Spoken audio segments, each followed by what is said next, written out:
One of my favorite stories in all of the four Gospels is the story in John 2 of Jesus being invited to a wedding in Cana of Galilee.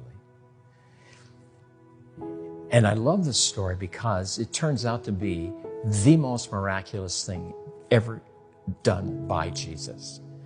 And it's surpassed only by what was done to Jesus on Easter morning. It is the most miraculous of all the things he did.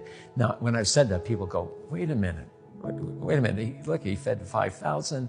He raised Lazarus. What do you mean this is the most miraculous of everything Jesus has ever done? It's most miraculous because Jesus turns the water into wine without using grapes. When he multiplies the loaves and fishes, the ingredients are there. Even when he raises Lazarus, the ingredients are there in his body, but they're not ingredients for the wine and the water. I mean, that's what makes this, it's almost a parallel to the beginning of creation. Out of nothing, he brings into being what was not there. Now, what's interesting is that story comes on the heels of a story in John 1 where Jesus meets the man we now call Simon Peter. And John says Jesus looked at Simon. It means he looked through Simon. He says, you are Simon. Your name shall be called Cephas, which is Aramaic for rock, hence rock Peter.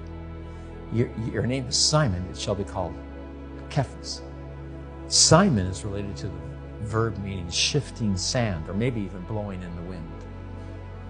And Jesus is saying, when I get through with you, you're going to be rocky. There will be no other name for you. You'll be so solid.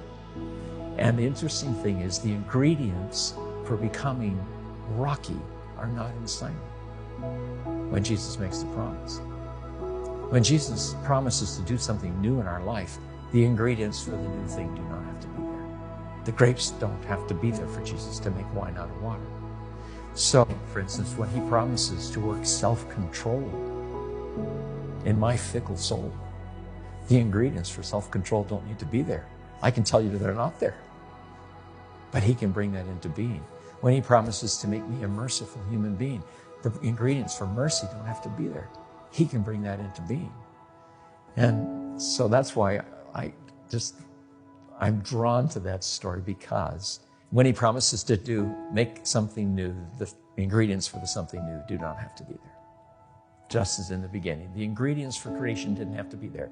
Calls it into being out of nothing. Nobody's like that dude.